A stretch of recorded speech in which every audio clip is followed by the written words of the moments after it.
You're listening to Whoa! Potluck.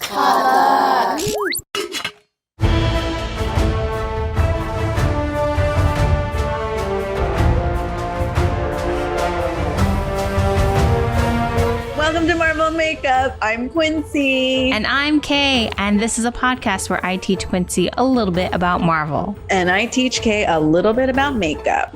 Watch out, there are major MCU spoilers ahead. You've been warned. And today we are talking about Doctor Strange. Not Mr. Doctor. Not Mr. Doctor, not Mr. Strange. It's Doctor Strange. So Doctor Strange came out October 20th, 2016. It was directed by Scott Derrickson, who also co-wrote it. Scott Derrickson, he did movies like he directed Deliver Us from Evil and When Earth Stood Still. So kind of more of like a horror type director. And that year, actually in 2016, a lot of other big superhero movies came out, like Batman vs. Superman, The Suicide Squad, Deadpool, and obviously Captain America Civil War, which we spoke about in our previous 2 weeks. So a big year for superheroes in the movies. Suicide Squad sounds like it came earlier. No, it came out. I'm going back to my 3-year mark, Kate. It sounds like it came back. It was like 3 years ago, not 5 years ago. Okay, things are happening for Faster Quincy now. earlier again. Got it. Well, and the funny thing is that the new Suicide Squad movie is about to come out in our current timeline. It's going to come out in like a week or two. So we're stuck in a time loop, much like Doctor Strange was at the end. Ooh, by the way, I like your comment about our current timeline. I love that. Well, I mean, and it becomes such a thing, which you learn about kind of starting in this movie. And then a couple other quick things. Some interesting TV premieres were in 2016. Stranger Things, Westworld, This Is Us, and Fleabag came out in 2016. Man. This is bad. I haven't seen Stranger Things yet. I think I saw that. It's interesting because like I feel like I have to be in like a particular, I don't know, is this for you when you watch pilots? If you're like not quite in the mood, I always watch definitely without knowing, and then I watch them, and if I'm not quite in the mood, I put it down and then forget about it. And I remember watching Stranger Things, and I was like, not for me right now, and then never picked it back up. Oh no, totally. There are whole shows that I'm just like, I can't handle it yet, especially because so many shows now skew so dark and so dramatic. Like I love comedy and I love just like light, fun, joke-filled comedies. So I'll eat that stuff up like right away. But if someone's just like, there's this great show, you really need to watch it, and I know it's going to be a little bit darker, I'm just like, I'm So good have you not seen Westworld or Fleabag? Because I've actually I binged season 1 on a like 3-day weekend in Joshua Tree. It was like kind of it wasn't a drug bender, but it kind of was. Binge, and those are long episodes. And then Fleabag was also like a start and stop binge, which was really good. Yeah, Fleabag was a start and stop for me because it was one of those things of like, oh, this is kind of dark, like. Really? Even though it was like dark comedy? Yeah, I mean, like she talks about like, because kind of like the basis is like, sex addiction, but also like, she has like her friend's suicide that she's kind of like trying to deal with still.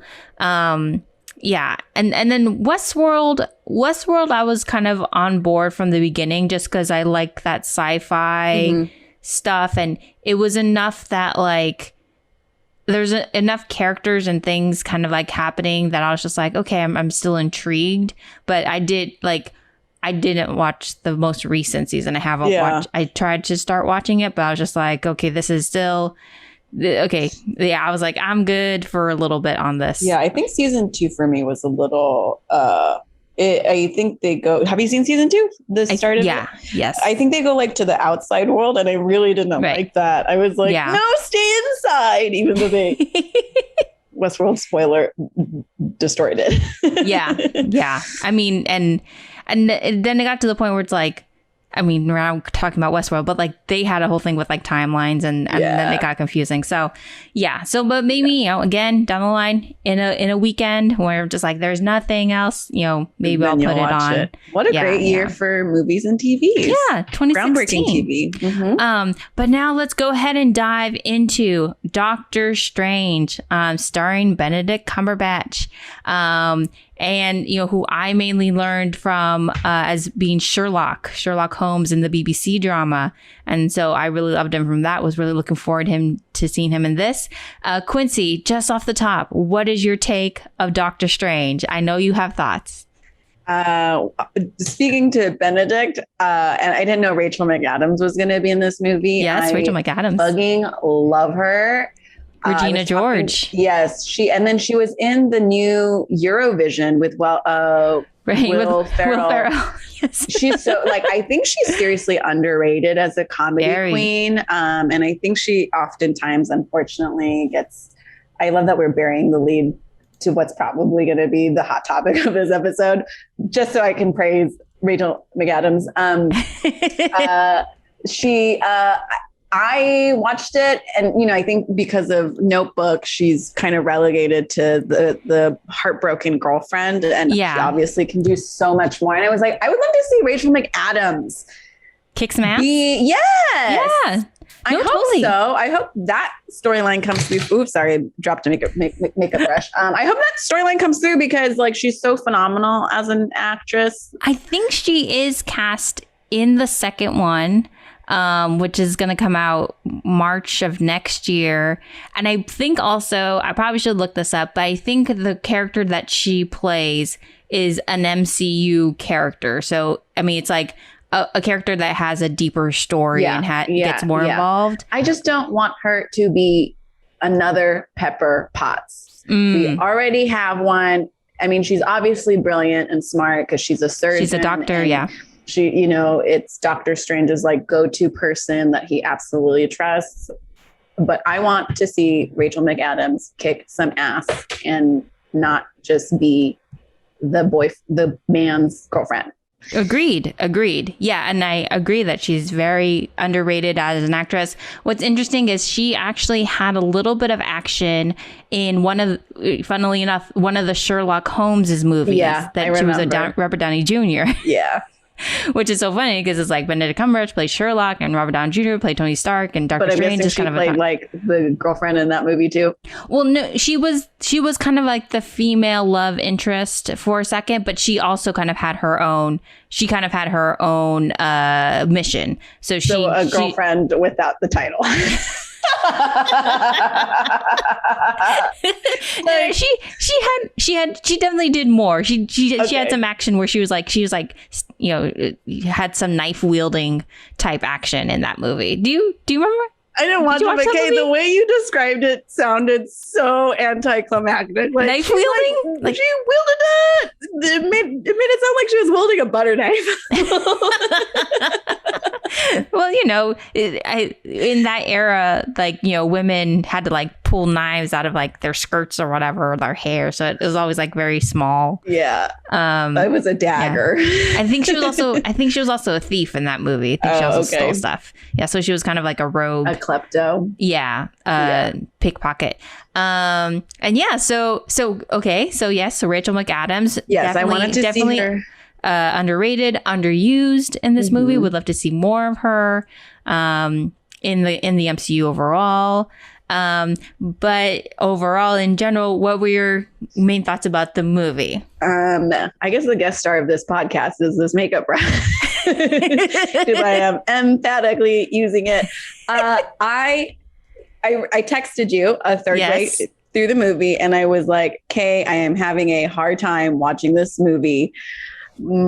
Because around the third mark was when Doctor Strange goes to not Tibet. What's Kathmandu?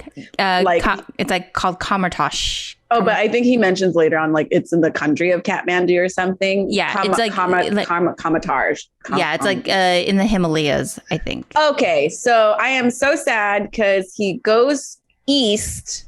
Yes, and you know there's.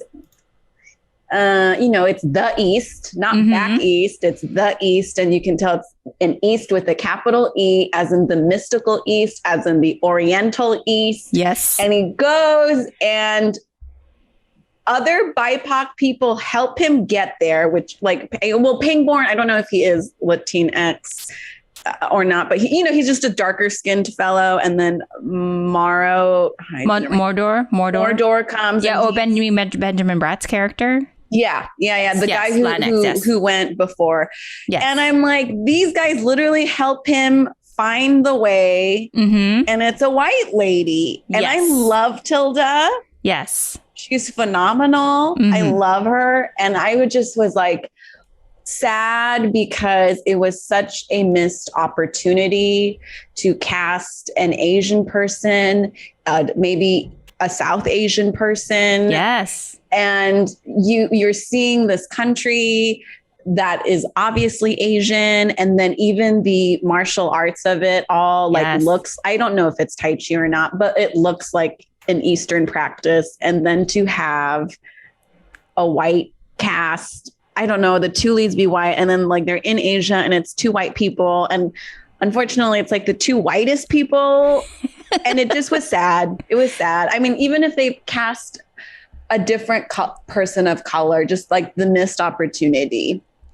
I agree. And here's the thing. Do you remember when this movie first came out, we did a show that was kind of pointing that out. It was opening night of Doctor Strange. And it was tongue-in-cheek celebrating Asian achievement because, here's a movie coming out where you would think there would be an Asian lead or some type of Asian main character in the ancient one. And it wasn't. It was Tilda. And listen, I knew about this before I watched the movie. And I came with it with an open mind. It was just sad. It was a missed opportunity. And I know from what I understand, the decision to cast Tilda was because they did not want to stereotype an Asian person by doing the Fu Manchu stereotype. Yes. My solution to that is then don't make him a stereotype. Right.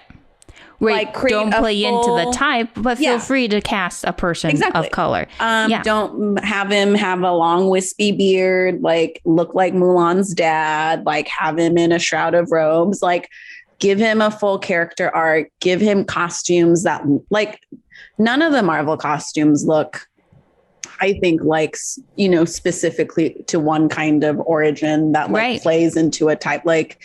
Just don't do that then. Treat him like a real person.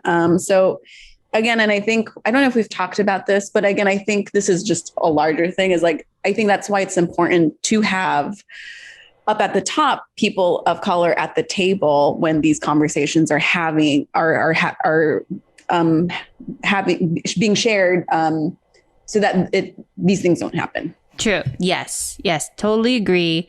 And I think the thing is that, this is beginning of phase 3. So they were already established. Marvel was pretty already established, but I feel like they were still getting into taking risks themselves.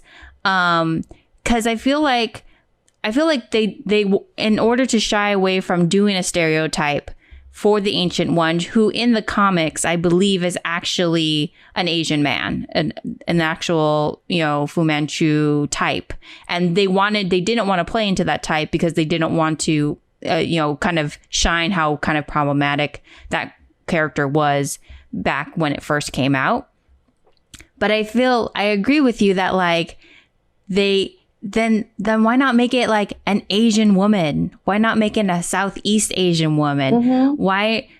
But I think at that point they didn't have the confidence in themselves of how to deal with that and do it. Again, that's then genuinely put a person of color at the table. Exactly. Because I think you have then a blind spot as to what kind of solutions you can come up with, because you only know what you know. If you don't know, and also, we as in Hollywood tends to lump all Asians as one thing, one country, and it's actually, you know, as you know, very diverse and different in terms of cultural specifics. And like you said, Southeast Asian would have been wonderful. South Asian, you know, maybe even, I don't know if Middle Eastern. Yeah. Even that would have been okay. Or someone from MENA. I don't know if I am using that right, but yeah. You know? And I agree that, like, again, I feel like they still just didn't have the confidence or like the forethought to do it in that way. Because for me, what's interesting is like, okay, Scott Derrickson, he's a horror director, right? So they were definitely trying to like manage that part of the story with introducing the multiverse, introducing all this mystical stuff, having a very new kind of like filmmaking style in order to, you know, show this new kind of fighting style that, you know, Doctor Strange has the ability to, which I do think was one of the film's most biggest success, was, you know, using those visual elements. Yes, the astral planes. That was a really cool way to distinguish that. The mystical use of the magic, the different realms, and showing how showing the multiverse, and how, like, you know, that whole explanation where Tilda has the speech where she's just like, open your mind, open your eye, and, you know, and then he's kind of like floating through all these different dimensions. Like, I would have been pissed if I had to ride that ride. I would have been pissed. It was pretty scary. So like at that time, you know, and the shot with like his hand with all little hands growing all his fingers and little hands going on all those fingers. When those hands are plastic on a comedy show, it's hilarious. But then when they're real hands, you're like, oh, this is creepy. Yeah. Yeah. So in that sense, they were successful. And I think they were focusing, it's similar to kind of like First Avenger, Captain America. I felt like the focus was so much on establishing all of that information and all of that kind of like foundation for what was going to come later, that the other part of kind of like, let's really ground like this mysticism in kind of a, you know, multicultural aesthetic was missed. It was almost like they were focusing so much on the multiverse of it that they didn't see that they could have also grounded it in like the multiculturalism of it. See, but I disagree. I will push back on that. I understand where you're saying from. It's essentially like they had such a big multiple plates to juggle, and it was such a huge thing. But I'm like, this is not like an indie company that's making this. True, you know, this is a very large studio with a lot of money, with huge financial success, right? So like resources, obviously, based on this movie alone, is not an issue, right? And so I think, and that's where I'm like, you know, again, that's why it's important to have people of diverse backgrounds at the table when you're bringing a creative project to life, so that, you know, and I will say it was just overlooked, maybe. Yeah. Right. But again, that's why you need those different viewpoints to say, hey, I think maybe we could relook at this, because with how movies are made, especially with movies that are, you know, and I'm not privy to all the intricacies, but like these movies go through, I'm guessing, multiple people. True. To like get approved. And I just, and the casting, like the stakes are so high for this, especially because of the fans and the following. And so I don't think, like, while yes, it's like the focus was on that, but why is that more important than something like this, when who knows what the demographics are for the audience? Right. Well, I agree. And I guess my point in terms of trying to see how that could have happened and how it probably did, because it happened. Like, you know, Tilda Swinton is the ancient one in this movie. I feel like it was just like at that point it was still a blind spot for them. Like, that's what I mean, and that's why it's important. Like, we need to learn. We need to see this as an example, and whatever went down. They need to learn from this, so that it. You know, blind spot, but also kind of like a thing of like they they still didn't feel comfortable enough to take those risks, you know? Like them recasting Ancient One as Tilda Swinton was like, you know, a choice that made them feel comfortable versus let's try to ground this in like, in really like understanding a multicultural, in a multicultural aesthetic. Because when I was thinking about it, like that speech where she's like trying to convince him, and she's like flipping through that book and it's just like, have you seen this before? Have you seen this before? And it's like, I think one of the things, it's like chakras, right? Like one of the images, and they were more based in like, you know, spiritualism than they were like science. And that's why he was being like rude. I think the idea of like, if you had someone as a person of color in that role, you could have dug into the fact of like spiritualism, science, magic, they're all kind of interrelated because they're all ways that humanity has tried to you know, discover make the unknown known. Yeah.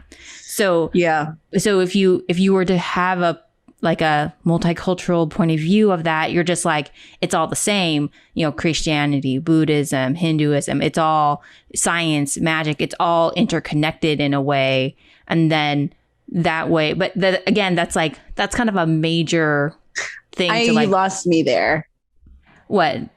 If you had a person of color, it would have allowed you to kind of like make those connections between like worldwide religions, I see, and science and magic, and have kind of like the mysticism, kind of grounded in like real world spirituality. Yeah. I see. So you're saying it's another missed opportunity. Yeah, it would have made the mysticism feel like deeper. Yeah, I feel like it just isn't just like horoscopes. Not that there's anything wrong with horoscopes, because I love horoscopes. But and just like a way to point out, like, because there was like this sense of just like, here's this kind of like Westerner coming in, and he doesn't really have respect for these kind of more spiritual Eastern you know, teachings.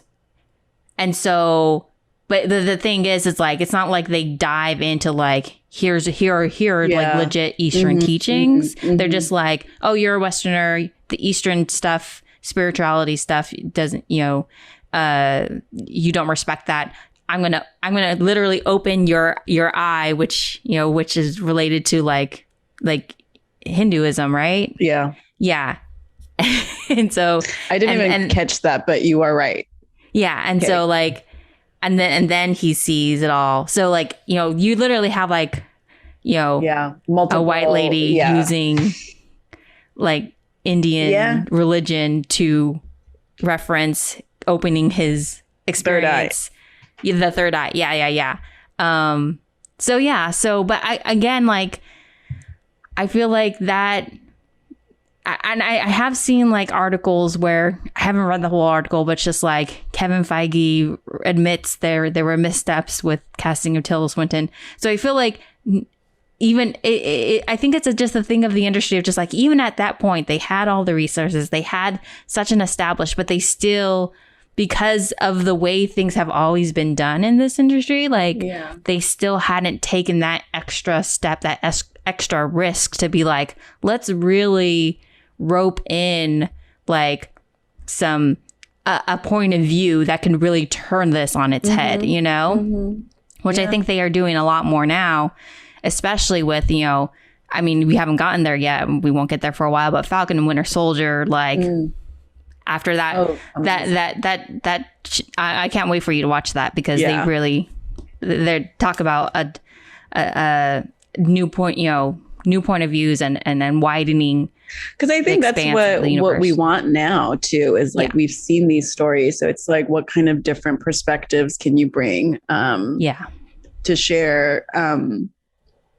Because Because I think that's what's interesting, right? Because if we tell the same story over and over again, it's very mundane and uninteresting. Yeah. And, you know, look at us getting so deep today. and that's kind of like, you know, Marvel kind of, you have those anti-superhero, anti-franchise type, you know, filmmakers who are just like, you know, these are, you know, these movies are horrible. Like they have this kind of like burning rage against them just because they have that feeling of like they're all the same and they're all these same similar stories and they're all kind of told from the same point of view, which, you know, in this case it's kind of valid. Yeah. But again, it's like, you know, it's a whole universe. There's gonna be ones that are, there's gonna be Civil War, and there's also gonna be Doctor Strange, and there's gonna be you know, Ultron, and there's gonna be Captain America: First Avenger.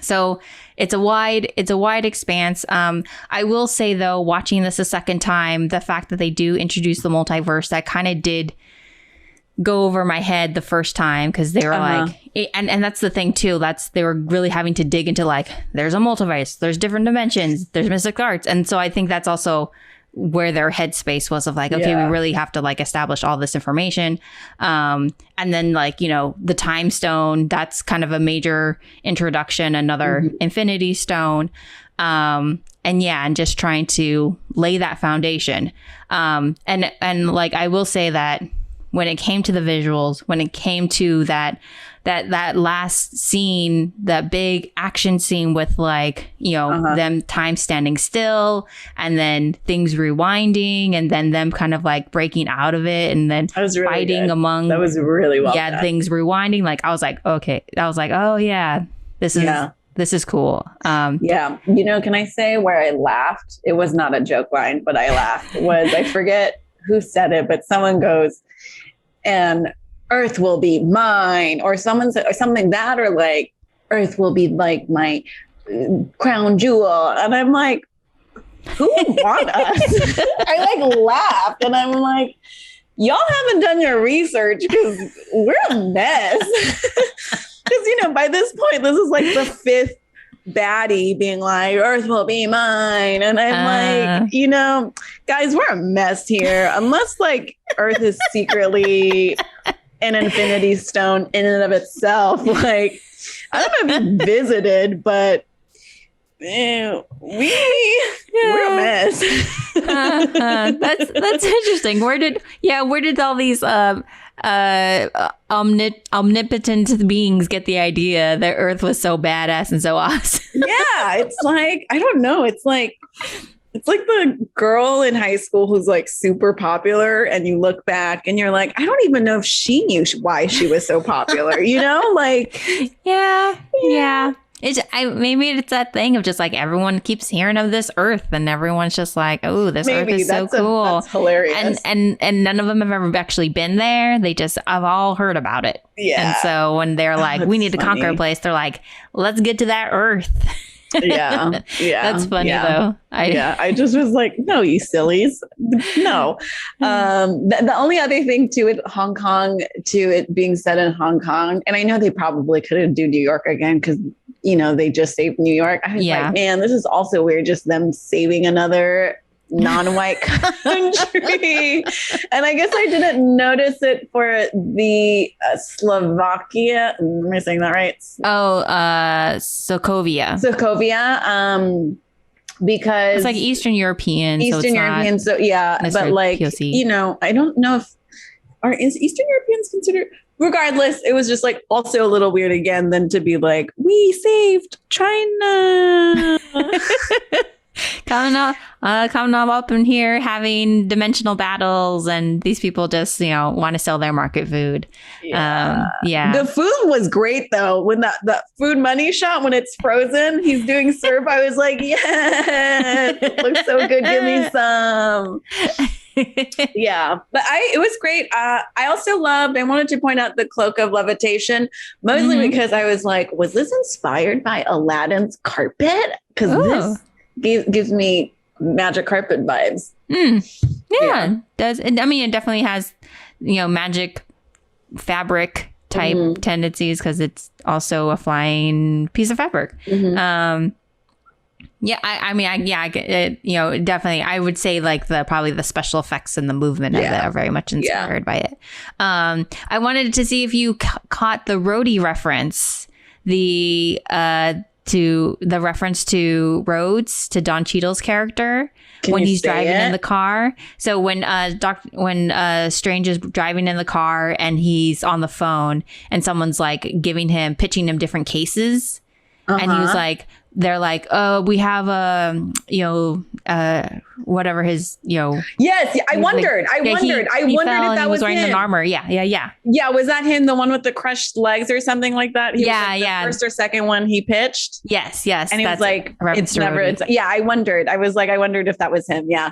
Yeah. So the interconnectedness is still there. And then one thing that was kind of a funny thing that's more like an insider joke, but the Wi-Fi password Shambhala. That was great.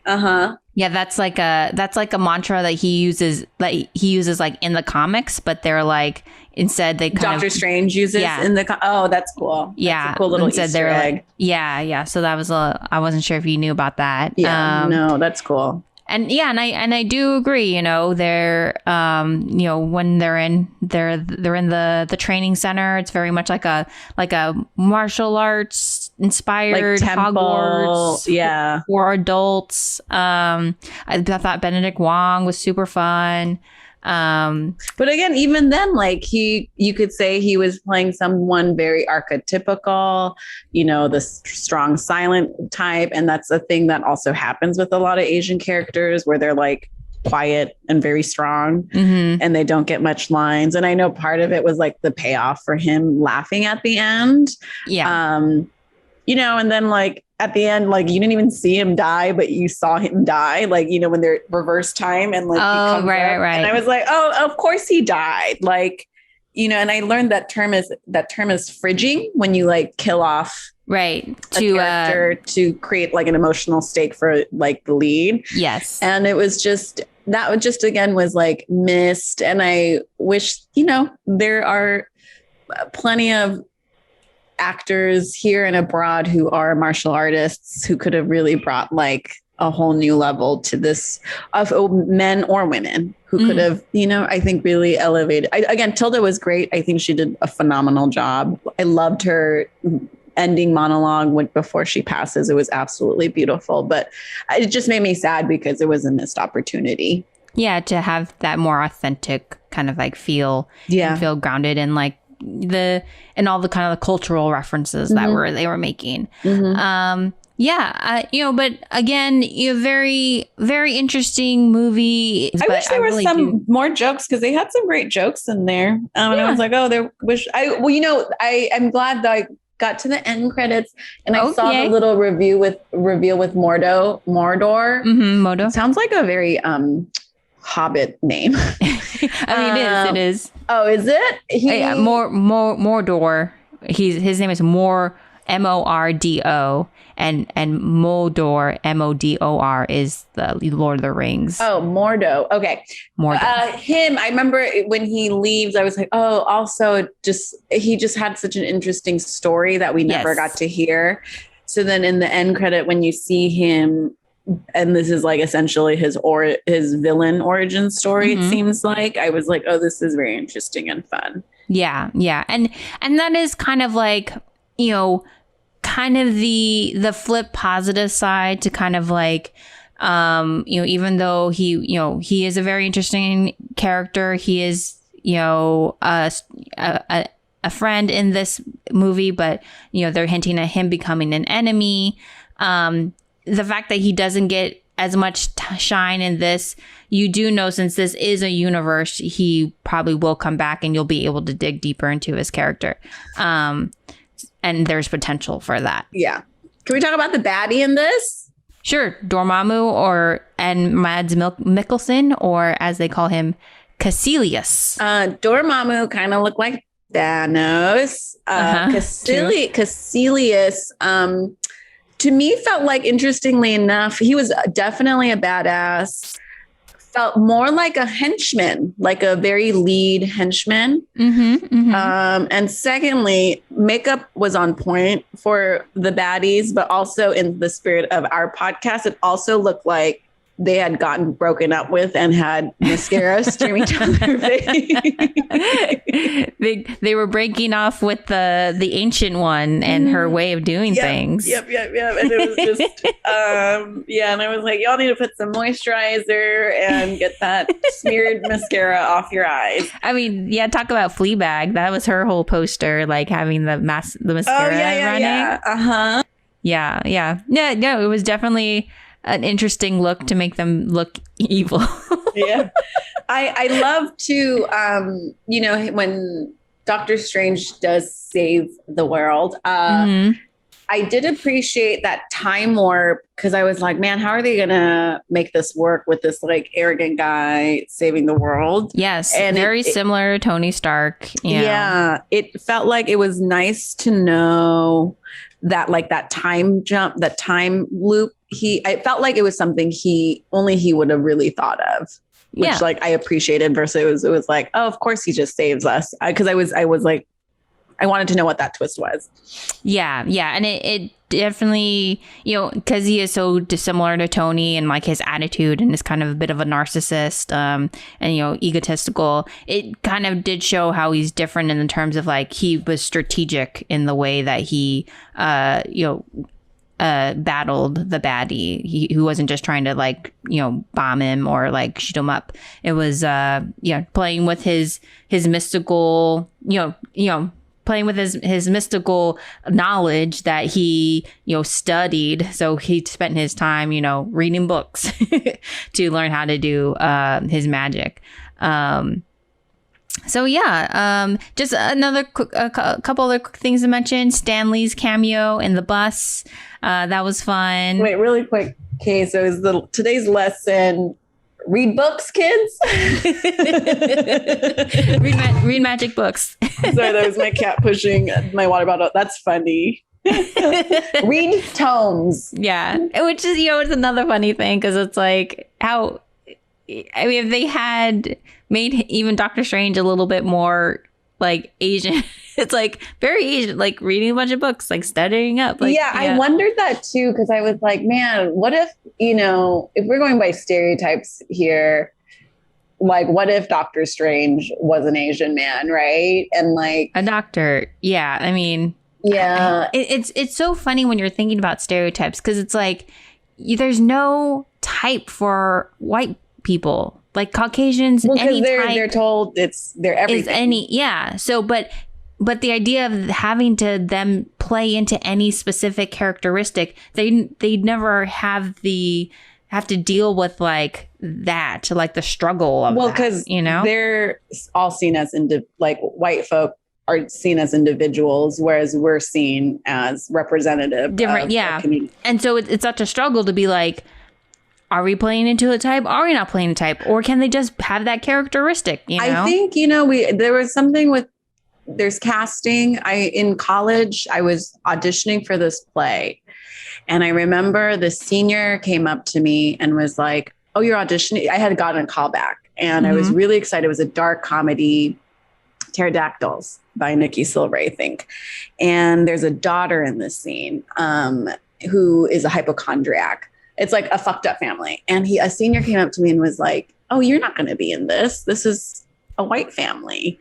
And I just remember being devastated because there was nothing I could do about that. Yeah. And somehow I told my professor and, she's white and she looked at me and was like, no. And she was like, there are WASP, because it's a WASP family, wealthy WASP family. And she was like, there are plenty of WASP wealthy families who adopt Asian children. Right. Like, so, and when she said that, I was like, oh, that's how you can use color to elevate a story, give stakes to a story. Like, I think, we talked about Captain America. Like if he had been Black in that era, like there would be no need to like make him small and skinny. Right. Cause he already had that. Who he is adds a different layer to the storytelling without us having to explain so much, right? Yeah. And so I think there are ways to use use those stereotypes to then break or bend expectations. Yeah. I guess my point too is like, do we always have to do that? Can it just be like a person of color and it's just we're not none of that layer needs, even though that layer is going to be there, like, yeah, I think does that necessarily need to be the one of the main causes and catalysts behind? I agree. I understand what you're saying, where like we too can be a blank slate and we are just people, and like, I think it does not have every trait mean something, you know? Yeah. I understand what you're saying. I think so. I think, I think for us, that's the world we live in. Yeah. Right. I don't see you as like Asian woman. Right. Yeah.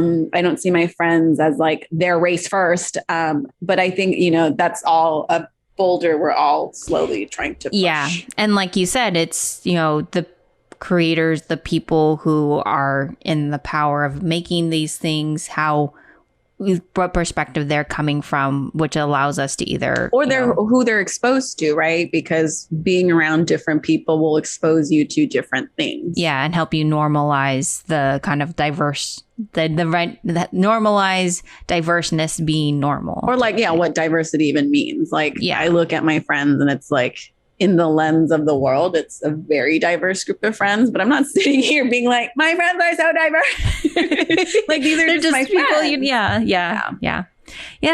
Well, I think this is a great way to address and talk about this movie.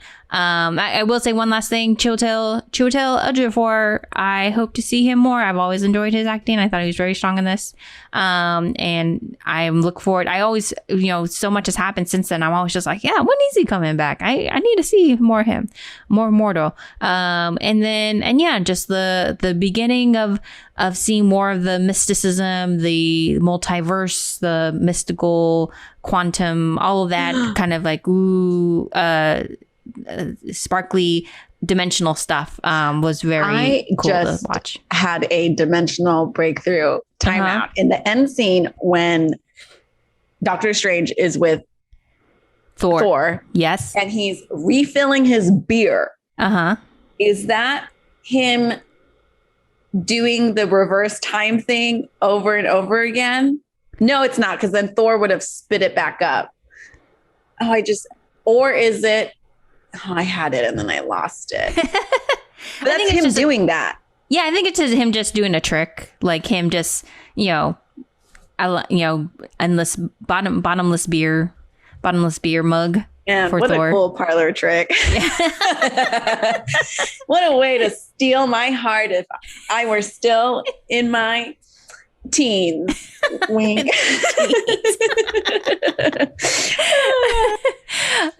Okay, well, that wraps it up for the Marvel side of our podcast for today. So we're going to go ahead and transition to our stretch and share. I believe it's this week for me to choose a stretch. And let's just do more neck stuff, because my neck was I had a bit of a knot in my neck this week. So let's do some next stuff. And do you want to go ahead and share something, Quincy? Sure. What do I want to share? What do I want to share? Oh, we do this every podcast. I know. And I always am like, I'm going to pin this for the thing I'm going to share. I don't know. I guess I had a nice conversation with a random lady in my neighborhood this morning. It was really nice. Good. Yeah. I've never seen her around, but my neighborhood, it's not like I see like regulars. But she had a dog and we had a very nice conversation, and she told me, I believe her, but it was so funny because she was very passionate. She said that the sidewalk is concrete poison for our dogs. Concrete poison? Like if they eat it? No, just like the fact that dogs like us need to be like in nature, around nature, and like the food we feed them, because it's kibble, like it's all processed, and like, they need to be around dirt and stuff. she was very passionate. And then when I had to go, because part of the reason I ran into her was with my dog. Sometimes when I see other dogs, I just go into the street to like avoid the whole like dog stuff. Cause some people, you know, aren't good with their dogs and like will let their dogs run up on my dog or my dog's being an asshole. So I just want to like avoid. And she was just like, I forget what she said, but she was like, hey, and if you're, you know, I understand if you want to go around, but just cross the street because the devil smells fear and you don't want to let him win. So she was like, just cross the street, don't go around. Cause and I was like, yes, ma'am. Neighbors. It's great. Yeah. How about you? Well, my share this week is actually a little bit makeup related. Oh, cool. Because I still have this kind of like dry patch happening underneath my left eye. And so I think I'm going to start looking into an eye cream. Cool. Which I know we plan to discuss at some point on the podcast. But I also read that there are some home remedies that you can use. And I don't know if you have any opinions on home remedies, but one of the ones I read was like honey, like putting honey on it and leaving it overnight, or avocado, or cold pressed olive oil. Interesting. And then also like cucumbers, slice. Yes. Cucumbers are also in Korean dramas when they're like doing a face day. They'll like cut up sliced cucumbers and put them on your face. If the you go whole to face, Korean, not just the eyes. I've seen them on the eyes in movies. Koreans will put them all over the face. Oh, okay. If you go to the Korean spa, if you get a massage or a scrub, they'll do some places will do a free cucumber mask. Okay. None of the products you've said, those are all natural products that you do see in beauty products. And honey like has amazing properties. And it makes sense with avocado and oil, because I'm guessing with like the oil, they're trying to really moisturize that area. So that makes sense. I think, you know, I don't know anything about it because I haven't read it. Did you want to like experiment and report back? Yeah, that's kind of what I'm gonna do. Hopefully between now and the next time we meet, try it a few things and just see what works. And if you need a few recommendations for eye cream, I'm happy to share. Okay. Yeah. We'll talk about that offline, as they say. And maybe when we do eye cream in an episode, I can talk about my whole journey with whatever I end up settling on. Cool. So let's go ahead and transition into the makeup portion. Yay. Today we are doing bronzer. No, we're doing contouring. Oh, we're doing contouring. Is bronzer not a contouring? Bronzer is a little bit different. Okay. So I did some poking around on the internet. See, I'm already learning. James Walsh's YouTube video. He's lovely. I adore his makeup videos. They're very fun and cute. He's a British-based professional makeup artist, and he does YouTube videos.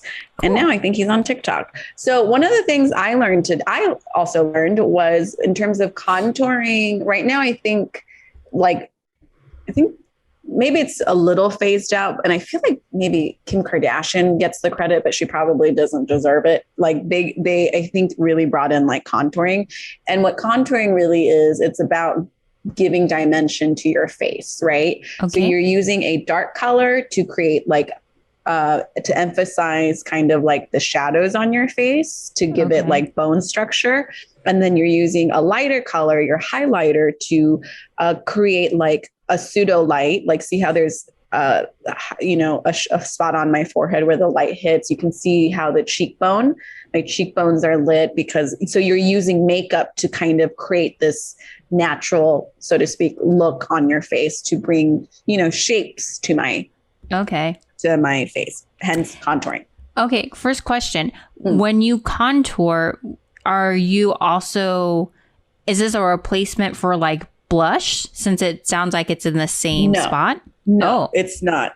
Because your blush, depending on where it goes, is not going in the same place. And one of the things he distinguished in his 101 video is, and this is also one he's a professional makeup artist. So one professional makeup artist's opinion, the contour colors that he uses actually tends to be more gray. I think if you go online, you'll see a lot of people using browns or like darker foundation. And his whole point is if you're creating like a very natural look, you're creating a shadow, right? So it should be gray like shadow and not brown or like orange, because then when you go out in the sunlight and you put your foundation on, you might just look brown or orange, right? Because you're trying to, you know, it's on a nap. You don't have orange shadow. So I was going to use my contour palette, but instead I've opted to try to use eyeshadow, because I think this is actually closer to what color shadow would look like. Okay. For the sake of the demo, since we're still on Zoom, I'm going to use the deep brown just so you can see, since it might be harder to see. I did apply half of it on my face, on this side of my face, using like the natural look. I don't know if you can see it. So my left side doesn't have any contouring. It might just be my lighting's not great in here too. What I did was I highlighted my cheekbones. Okay. I contoured my cheeks. Okay. And I contoured my eyes here. And I think you can kind of see it's very subtle. When you say contour, it's just that's applying the color. The darker shade here. So if you notice here, see how the light hits my left cheek, and it's just kind of like one smooth round cheek. But I think it might be my left. But do you see how when you look at the right side, there's dimension to my right side? Yeah, it does look like there's lighter. There's shape. There's a shape to my face, right? Like the cheekbones come in, come out. This is a little bit in, right? Okay. I'll show you. And I'm going to use a darker color just to demonstrate. So when you apply, and we're just going to do like the cheeks today. We won't do anything else. And then if we have time, we can do eyes, because then you can contour your nose to look wider or thinner. You can contour your chin, your forehead.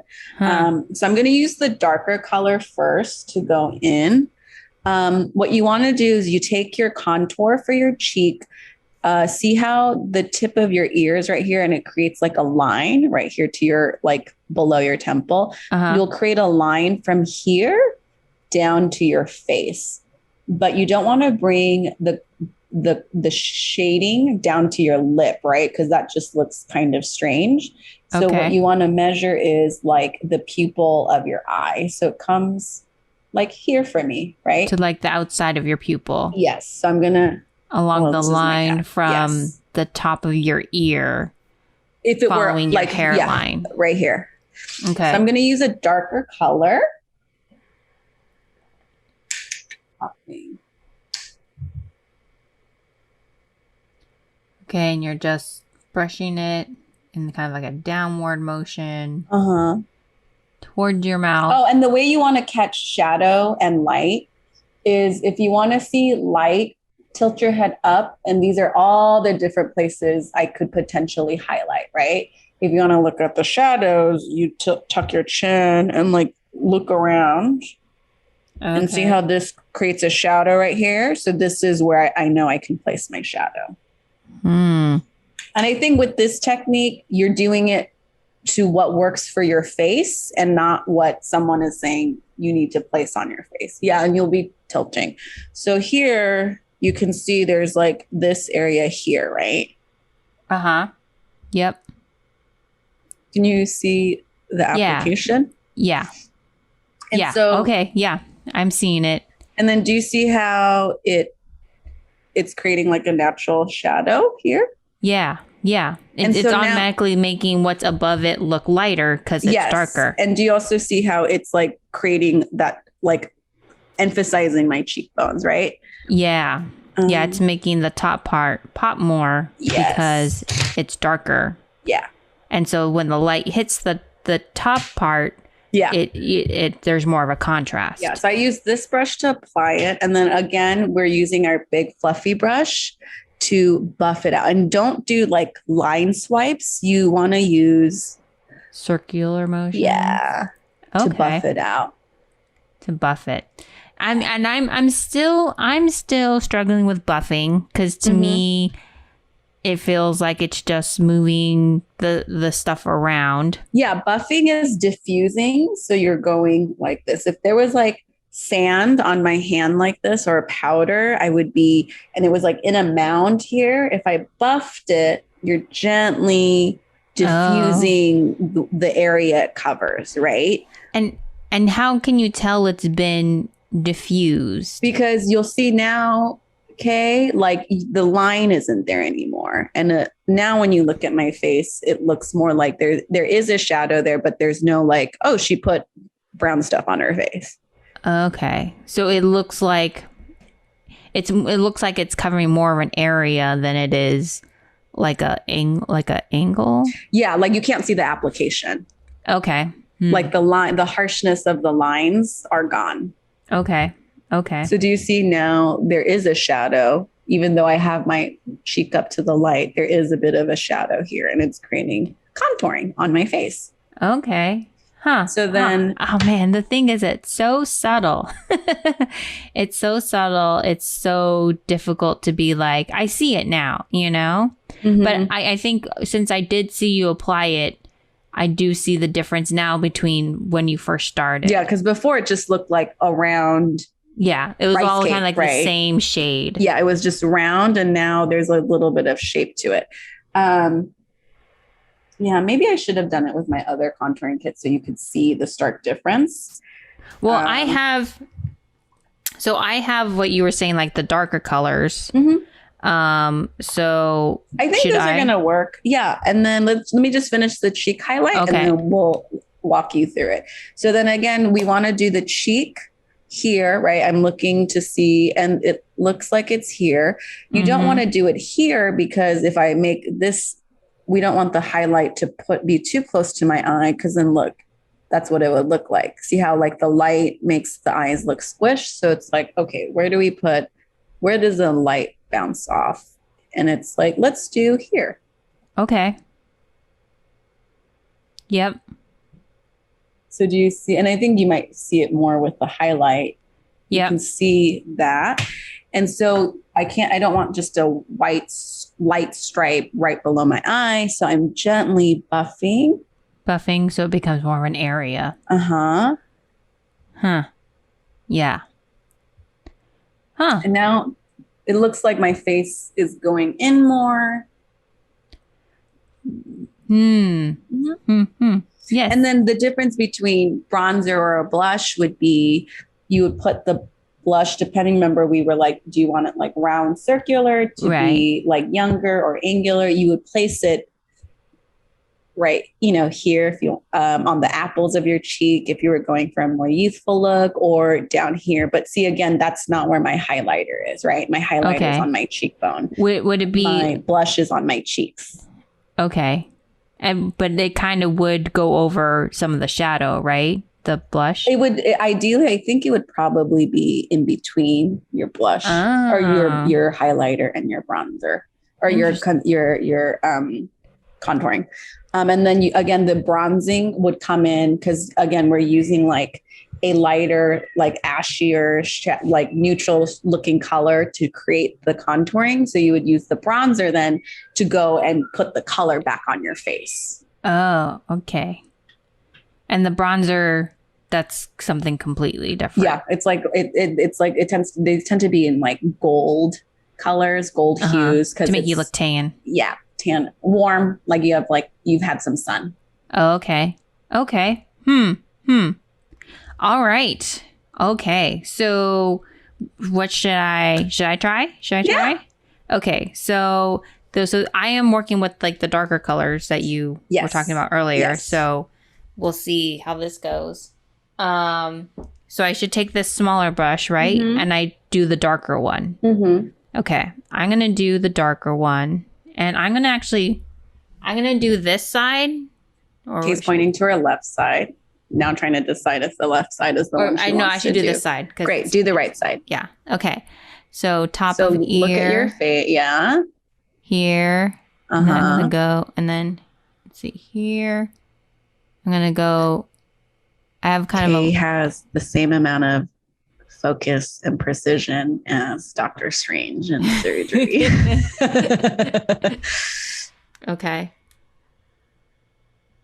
By the way, I remember at one point in the movie when they hand him like those like weird bent scissors. I wondered like if surgeons were watching and being like, that's not the tool you use, but like they used it because it was such an obvious like surgical tool, you know? That's great, Kay. Yeah, and I love that you're already naturally doing it. You're the contouring is wider up at the top, closer to your ear, and it's thinner because again, you have to think about how shadows go. It wouldn't be thicker here, right? It would be at the bottom of your face. It would be thicker up here. Yeah. Okay. And do you want to try buffing it? Gonna buff. Yeah. Gentle. Gently buff. Pretend you're putting blush on the kitten's face. Pretend you're a Disney princess and playing with your pet kitten. I like your sand metaphor. That one kind of helped you visualize where it goes. Yeah. Oh, good. Because it's like spreading sand around, so it's like. But again, don't think about spreading it up, right? Because you want to keep it where it's supposed to go, right? Okay. Yeah, I hear that. Okay. I think I still see the line. So I'm going to keep going. This is so good, Kay. Like, you know what the line is. Like, you're noticing things and course correcting. It honestly, it takes repetition. Yeah, all this is just practice. All right. Okay, I think I'm seeing it. I think there's still a bit of a line there. There is a little bit, but do you see how like the line isn't as like harsh? Yeah. So I would just keep buffing until it's And so I'm rubbing it. I'm debuffering it pretty lightly. You can try a little firmer. Again, Kay, the buffing, I can't tell because your face is away from camera. Mm-hmm. If the line is here, I hope it's not like all over your face. It's buffing out that line. And still buffing. It's like buffing is like buffering. Buffing at 30%, buffing at 40%. Buffering, that's the word I couldn't remember when I wanted to say a joke about someone freezing. Yeah. Do you want to put a little pressure on it? More pressure? Yeah, a little bit more pressure. This is great. And Kay's using the right tools. Let's see. Which we don't know if Doctor Strange did. It's also interesting because they spell out doctor instead of using the abbreviated term. Yeah. Okay, yeah, I see. It's definitely. It's weird because it's like I created the line. Now I feel like I'm also trying to like make it disappear. Not trying to disappear, make it just disperse. Ooh, very nice, Kay. Yeah. So now do you see like with your cheeks? And also, I don't know I think we're just using this product today because we were a little short on time. Not too short on time. Well, I mean, this is what I had already. Yeah. So it just might be the product too. But do you see now how your cheek now has some definition to it? Yeah. I will say from this angle, like it looks like I just have more shadow here. Well, I almost feel like when I look at myself in the mirror here, I see it more defined than I do on here. Oh, so that might just be the lighting. Yeah. I think you would have to buff it out a little bit more. More buff. Buffing. Still buffering. But I can't tell if it's just the product, right? I mean, it is pretty dark. It is pretty dark comparatively to what you were using. And so then in the future, let's say like you had like an emergency, now you know, like, and you wanted to do contouring, like that shadow would be too dark for your complexion. I don't even know why I got it. Or it was probably something that was recommended to me when I was looking for. Yeah, that looks kind of dark for you too, because you're much lighter. Yeah, especially paler. now since I don't go outside. That looks great. Yeah. Okay. Yeah. Do you see now how that has a little bit of a shadow? Yeah, definitely. Yeah. Definitely. Yeah. Yeah. It's a weird thing of like, I feel like if I didn't look at my face for a while and then looked at it, it would look more natural. But since I knew I put the line there, I kind of, it's like my brain is just like, no, that's still a line, you know? Yeah. The only thing I would just keep in mind too is when you are drawing your lines, not to swoop it down, because then it'll create like a jowly effect, like a sagging effect. Do you see how as I even like pretend draw? Yeah, you want, again, it's about accentuating the cheekbone. So don't bring the curve too low. Okay. Yeah. So make sure it's kind of a straight angle versus a swoop. Huh. Yeah. Do you want to try the highlight section? Let's do that. You're doing great. So doing the lighter color and then finding out where the light hits your cheekbones. I want to say it's like here. Yeah. And then try to keep it in one place, right? So if we're following the shape of your cheekbone, bring it up like that. Yeah. Is that so? Yeah. Enough? Uh-huh. And does it look like it's enough? It looks like it's enough. Yeah.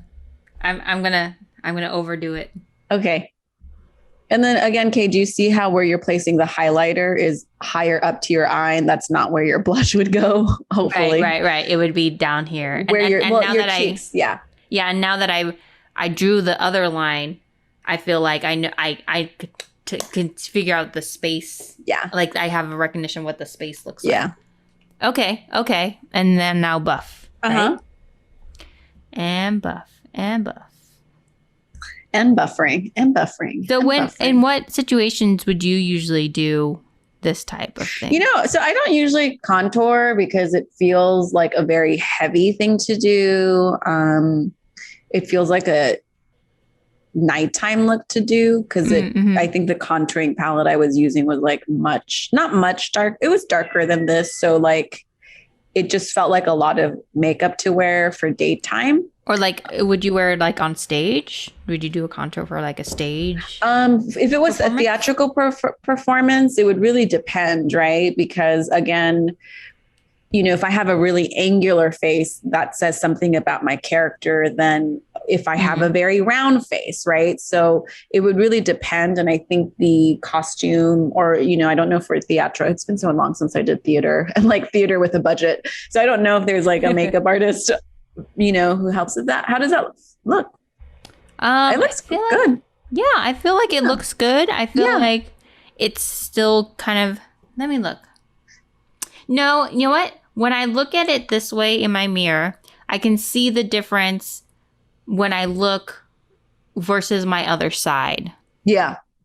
So that's how I'm able to see the difference because it's so subtle.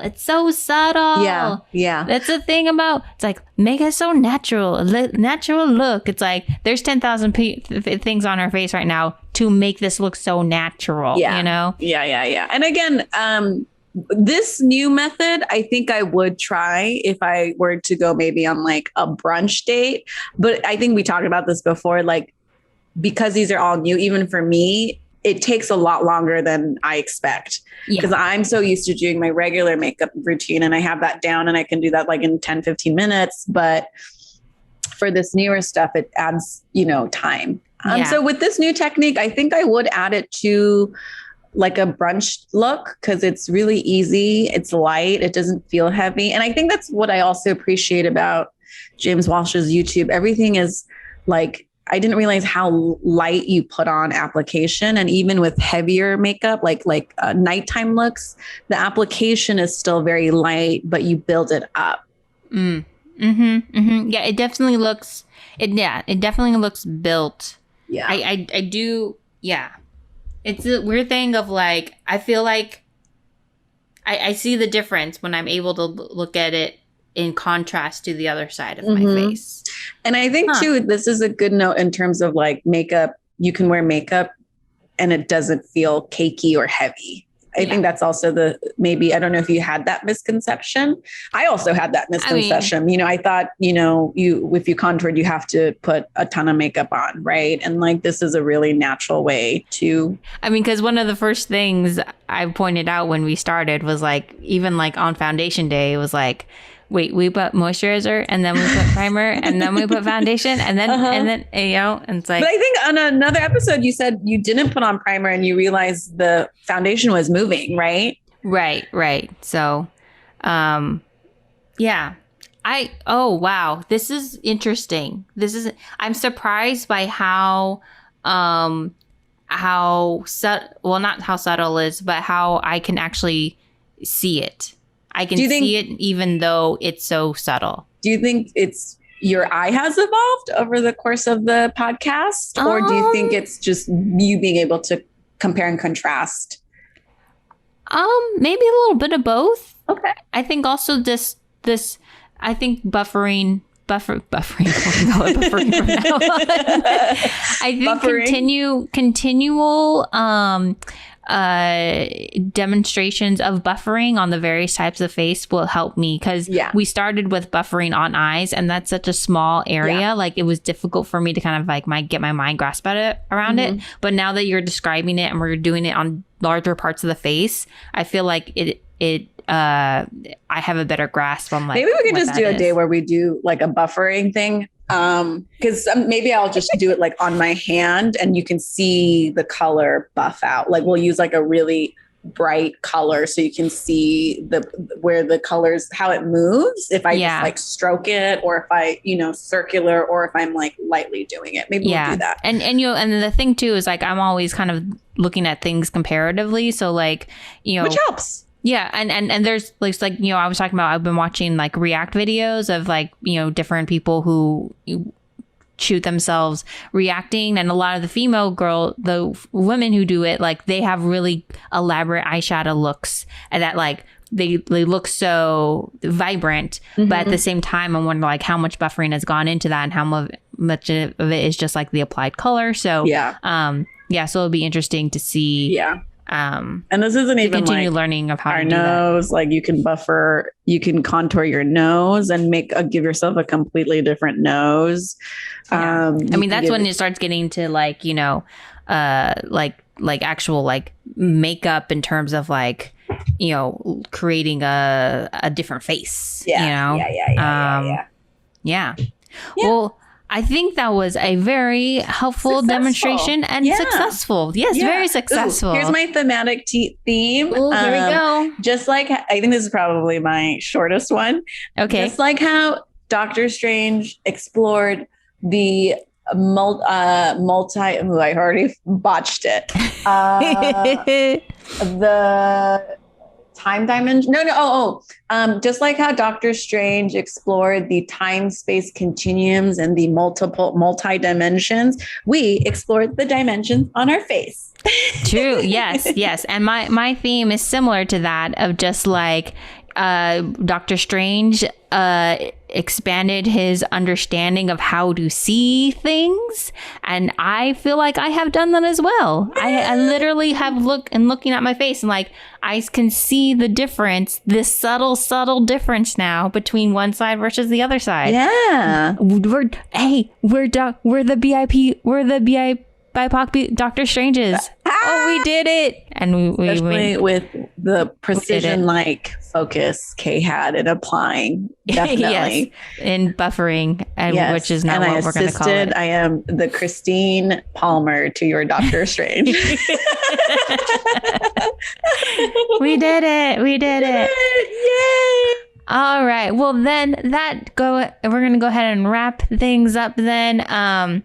That's all the time we have for today. And so thanks for listening and or watching. If you'd like to reach out to us or find out more about Marvel and Makeup, you can follow us on all social media at Marvel and Makeup, or you can email us at marvelandmakeup@gmail.com. Please rate and review and subscribe wherever you find our podcast. And please give us 5 stars so that our Asian moms stop thinking podcasting is code for not calling them back. We actually are podcasting. We're not avoiding your calls. So thanks, everyone. We'll catch you next time on Marvel and Makeup. Bye.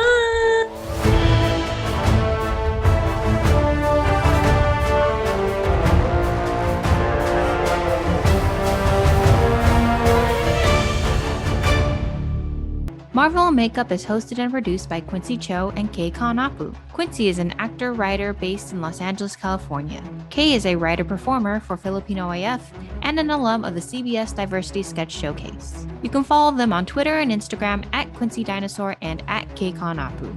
The music for Marvel and Makeup was composed by Clarence Yap and our artwork was designed by Patty Lynn. You can find them on Instagram at Clarence_Yap and at pattylyn.jpg. See our show notes for even more info.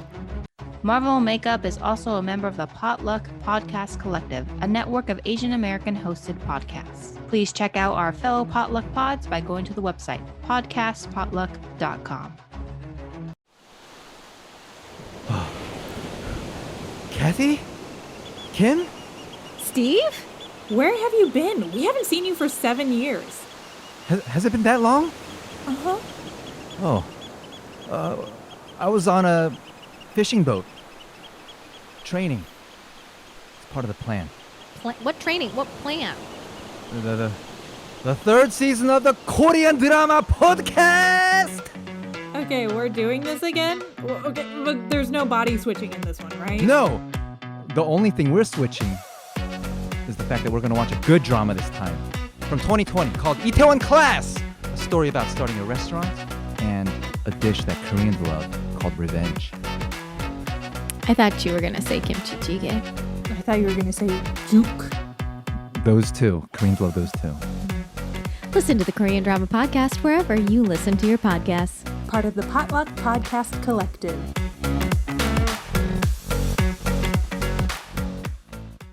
Yeah. Okay, gonna start the timer. Great. And gonna talk up the show like we're at a show and say, welcome to the stage, Quincy Cho! Welcome to Marvel and Makeup. I'm Quincy. And I'm Kay, and this is a podcast where I teach Quincy a little bit about Marvel. Wait, time out, Kay. Hold on. Can you hear that? Can you hear my AC unit? Not really, no. Okay. Sorry. I just realized it just did like and so I just wanted, I didn't know if you were getting the feedback, but because then we have a whole episode where you hear my AC unit running. I mean, I don't hear it now, but I usually put like a denoiser on things. So any underlying hum will be filtered out. Okay, great. We can start over if we want. This could be our post-credit. Okay, yeah. This is our post-credit where we false started.